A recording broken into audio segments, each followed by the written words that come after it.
कैसे हैं? आशा करते हैं आप लोग बहुत अच्छे होंगे। और आज की क्लास में हम आप लोगों को एचसीएफ और एलसीएम की अगली सीरीज लेके आया हूं। और आपने पिछले क्लास में एलसीएम कैसे निकाला जाता है, एचसीएफ कैसे निकाला जाता है वो पढ़ा होगा। और इस दोनों वीडियोस में आज के डिस्क्रिप्शन में लिंक कर दूंगा, जिससे आप पहले उन वीडियोस को देखिए तब आज के वीडियो देखिए, तभी आज का वीडियो और अच्छे से समझ में आएगा। और अगर उन वीडियोस को फिर इसे देखते हैं तो आप एचसीएफ और एलसीएम में तो पूरी तरह से कमांड रख लेंगे। आज एचसीएफ और एलसीएम के मैं उन भाग को बताने वाला हूं, वो फ्रैक्शनल भाग होते हैं, भिन्न, कैसे भिन्नों का एचसीएफ एलसीएम निकालते हैं, कैसे दशमलव वाली संख्याएं उनका एचसीएफ और एलसीएम निकालते हैं। ये चीजें आज मैं बताने वाला हूं। और इस तरह से आज पूरा क्लास एचसीएफ और एलसीएम निकालने से संबंधित कवर हो जाएगा। इसके बाद बाकी हमें अच्छे मोस्ट इंपॉर्टेंट टाइप के क्वेश्चंस पढ़ने होंगे। तो आज चलते हैं हम लोग आगे क्लास में। तो पहले मैं आपको बताऊं जो भिन्नें होती हैं, भिन्नों का एचसीएफ या एलसीएम कैसे निकालते हैं। जैसे मैं आपको बता दूं, ये आपका हो जाए 3/5, 8/9 और आपका 7/11। और इसका एलसीएम बताइए, एलसीएम आपको फाइंड करना। अगर मैं कहता हूं इसका एलसीएम बताइए, ठीक है, तो ये एक बात तो याद कर लीजिए, भिन्नों में अगर एलसीएम और एचसीएफ निकालना है तो जो काम कह रहा हूं क्वेश्चन में कि एलसीएम निकालो, तो वो चीज अंशों पे अप्लाई करते हैं, अंश पे, डिनोमिनेटर्स न्यूमरेटर्स पे अप्लाई करते हैं, अंश वाली राशियों पे वो चीज अप्लाई करते हैं। अगर कहा होता कि एचसीएफ बताइए तो आप अंश का एचसीएफ निकालेंगे। अगर एलसीएम बोल रहा तो अंशों का एलसीएम निकालिए और उसका उल्टा काम करिए, हारों का एचसीएफ निकाल दीजिए। जैसे मैं कह दूं तो आप कैसे निकालेंगे इनका 3, 8 और 7 का एलसीएम। आप एलसीएम निकालिए, क्या होगा 3, 8 और 7। ये बताइए कि क्या किसी संख्या का कोई संख्या है जो इसका सभी में भाग जा सकता? ऐसा तो नहीं है। ये अलग अलग संख्याएं हैं, इनका एलसीएम निकालने के लिए हमें डायरेक्ट भाग करना पड़ेगा। जैसे कि 8 है, 7 है, तो थोड़ा सा इसे आगे बढ़ाना पड़ेगा हमको। जैसे सबसे छोटी संख्या 2 है, 2 से भाग देंगे, 3 में नहीं जाएगा, 3 उतर जाएगा, 2 का 4 पर इसमें जाएगा, 7 हो जाएगा। अभी 2 का भाग जाने वाला है, इसमें नहीं जा रहा, 2 में इसमें जाएगा और 7 ही ऐसे उतर जाएगा, अभी भी जाने वाला है, 3 में नहीं जाएगा, 1 पर जाएगा, 7 में भी नहीं जाएगा। अब बच्चों वैसे अब आप देख रहे हैं नीचे अभाज्य संख्याएं बच गई हैं, मतलब 3 और 7। अब हमें आगे जाने की जरूरत नहीं, हम चाहें तो यही से हो सकता। 3 7 7 21 दूनी 42 दूनी 84, 84 दूनी 84 दूनी कितना होगा, 2 चौके 8 और 2 बटे 16, 168। तो इस तरह से इनका एलसीएम क्या बन जाएगा आपका 168 हो जाएगा। तो इसका अंशों का एलसीएम कितना हो गया आपका 168। इस तरह से 168 का एलसीएम ये हो जाएगा आपका। अच्छा, इसके बाद क्या करने वाले आप हैं, इसके बाद जो हर होंगे, डिनोमिनेटर्स होंगे, इनका एचसीएफ निकालेंगे। याद कर लीजिए, ऊपर वाले का जो काम करना है उसी का उल्टा नीचे वाले का करना है। अगर क्वेश्चन में एलसीएम निकालने को कह रहा तो ऊपर वाले भिन्नों का अंशों का एलसीएम और हरों का एचसीएफ, और अगर एचसीएफ निकालने को कह रहा तो अंशों का एचसीएफ और हरों का एलसीएम, ये काम करना रहता। अच्छा, तो 9, 7, 11 का HCF क्या होगा? HCF का मतलब आप समझते होंगे। वैसे आप देख रहे हैं कि आप देख रहे हैं यहाँ पे इनका HCF निकालना है, तो दो नजदीकी संख्या कौन सी हो सकती हैं? 9 और 11 हो सकती है। इनका वो कितना डिफरेंट आएगा? 2 आएगा। ये सब HCF निकालना मैं पिछले वीडियो में अच्छी तरह बताया हूं, उसको आप देख लीजिए तो यहाँ पे आपको अच्छे से समझ में आएगा। तो डिफरेंट 2 आया। अब या तो 2 होगा या तो 2 का कोई गुणनखंड ही इसका HCF होगा। तो 2 का गुणनखंड या तो 1 हो सकता है या तो खुद 2 हो सकता है। अब आप ट्राई करिए कि क्या 2 का भाग सभी में जाने वाला है? 2 का भाग सभी में नहीं जाने वाला, इसलिए 2 HCF नहीं होगा। 1 का भाग सभी में जा रहा, हाँ 1 का भाग सभी में जा रहा, इसलिए इसका HCF 1 होगा।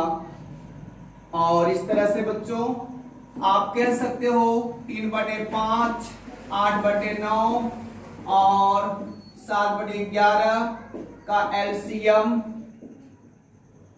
बराबर हो जाएगा आपका 168/1। और 1 का मतलब कुछ नहीं होगा, 168 ही कहेंगे, यही आपका आंसर होगा। इसी तरह से और कोई फ्रैक्शन हम आपको देते हैं, उसका भी निकाला जाए LCM। और LCM निकालने के लिए मैं दे रहा हूं आपको 2/3, 3/5, 7/11 और 9/13। इसका आप LCM बताइए, इसका LCM क्या होगा? तो आप लोग तो लगा ही ले जाएंगे, निकाल डालेंगे। LCM निकालना है, क्या करेंगे? अंशों का LCM निकालना होगा, है ना? तो अंश कौन सी है? 2, 3, 7,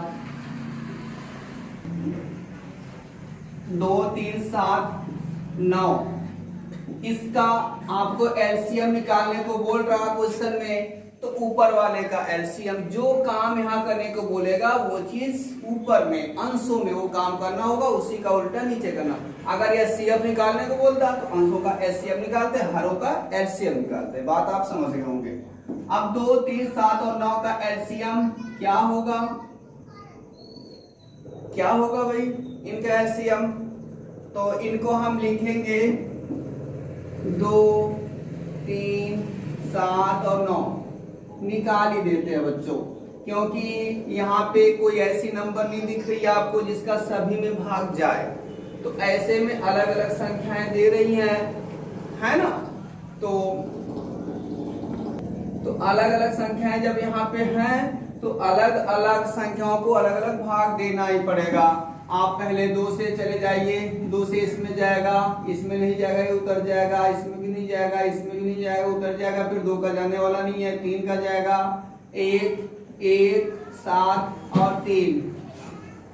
ठीक है। अब यहाँ पे फिर देखिए फाइनल में यहाँ पे 7 और 3 अभाज्य संख्याएं बच गई और किसी संख्या से भाग जाने वाला नहीं है।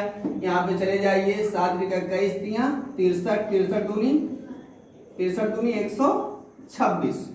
तो इस तरह से कितना आया? 7 × 21 = 63 दूनी 126। 126 तो LCM हो गया इसका। और हरों का ये CF करना है ना, हरों का जो हर होंगे, डिनोमिनेटर्स होंगे, उसका तो उल्टा करना होगा, ये CF निकालना होगा। 3, 5, 11 और 13 आप देख रहे हैं सभी अभाज्य संख्याएं हैं। ये सभी अभाज्य संख्याएं और अभाज्य संख्याओं का हमेशा HCF 1 ही होता है और कुछ नहीं होता है। इसका डायरेक्ट आप कह सकते हो HCF 1 होगा। और इस तरह से अगर मैं कहूं कि इसका LCM क्या होगा, तो आप आंसर में ये बताएंगे 2/3 और 3/5 और 7/11 और 9/13 का LCM 126 हुआ और HCF 1 हुआ। 1 का मतलब कुछ नहीं, केवल 126। तो इस तरह से LCM 126 होगा। तो आपको हम आशा करते हैं LCM निकालना आप समझ गए होंगे। मैं कुछ क्वेश्चंस का आप HCF निकालने के लिए बताने चल रहा हूं, कैसे HCF निकाला जाता है। उस एचसीएफ की क्वेश्चन हम आपको देने वाले हैं। 3/16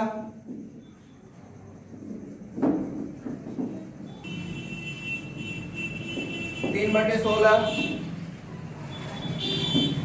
5/12 और 7/18 का जीसीएफ ज्ञात कीजिए। जीसीएफ कहिए या एचसीएफ कहिए, बात एक ही होता है। Greatest common factor, highest common factor एक ही बात है। जीसीएफ या एचसीएफ एक ही बात है। इसका जीसीएफ निकालना है तो आप समझ गए होंगे कि जीसीएफ या एचसीएफ कैसे निकालना है। जो चीज निकालना है वो अप्लाई अंशों के साथ करना है हमको, मतलब 3, 5 और 7 का एचसीएफ क्या होगा भाई, इनका एचसीएफ। तो आप अभाज्य संख्याएं देख रहे हैं, अभाज्य संख्याएं देख रहे हैं, इसका मतलब हुए तो एक ही आना है, एक आ जाएगा। और ये नीचे वाले का एलसीएम लेना होगा। 16, 12 और 18 का एलसीएम क्या होगा? एलसीएम क्या होगा? बड़ी संख्या का कोई खंड होगा जिसमें सभी छोटी का भाग जा सकता है। अगर निकालिए तो भी आएगा, नहीं तो ऐसे भी सोच लिया जाता है कि जो सबसे बड़ी संख्या होती है उसी का कोई गुणनखंड होगा जिसमें सभी का भाग जाए। 18 का 18 दूनी 36, 36 में तो 12 का भाग जाएगा लेकिन 16 का नहीं। 18 3 54 में नहीं जाएगा। 18 चौके 72, 72 में नहीं जाएगा। 18 5 90, 90 में 18 छक्का 108, 18 छक्का 108 में 12 का तो भाग जाएगा लेकिन 16 का नहीं। 18 7 126, 18 7 126 तो 126 में 12 का भाग नहीं। 18 बटे 144, 144 में 12 का भाग तो जाने वाला है लेकिन 16 का। तो ऐसे ही आपको करना पड़ेगा।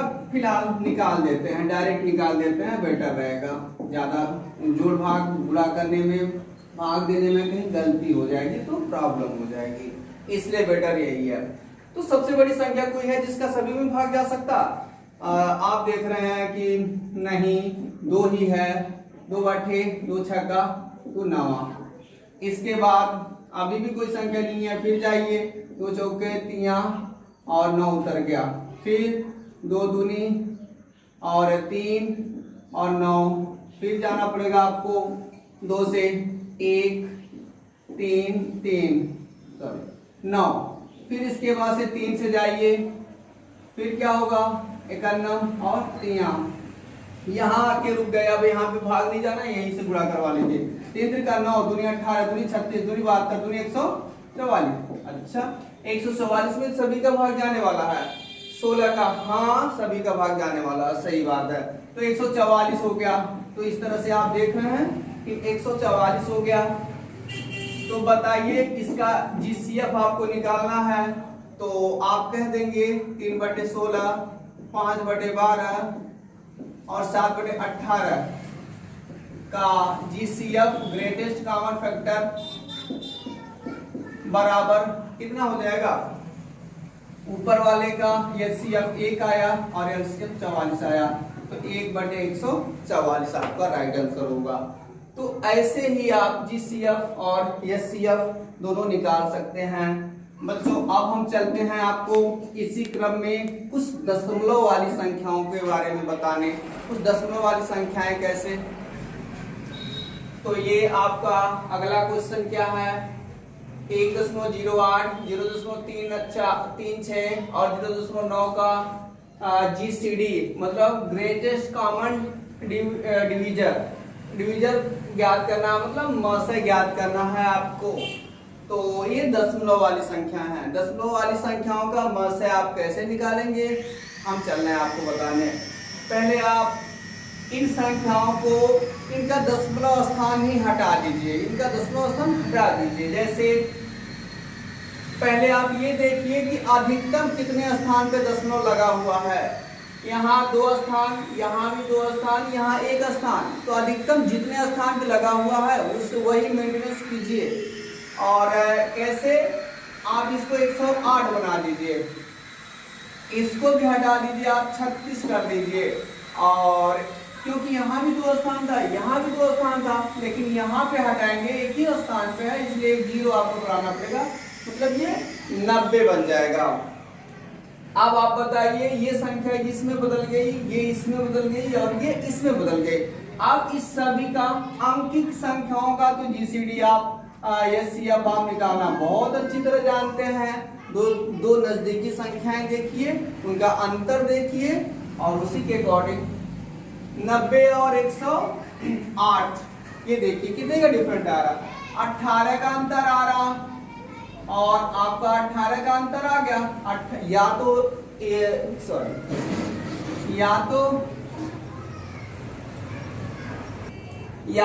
18 सभी का इन सभी का में से होगा, या तो 18 का खंड कोई हो सकता है।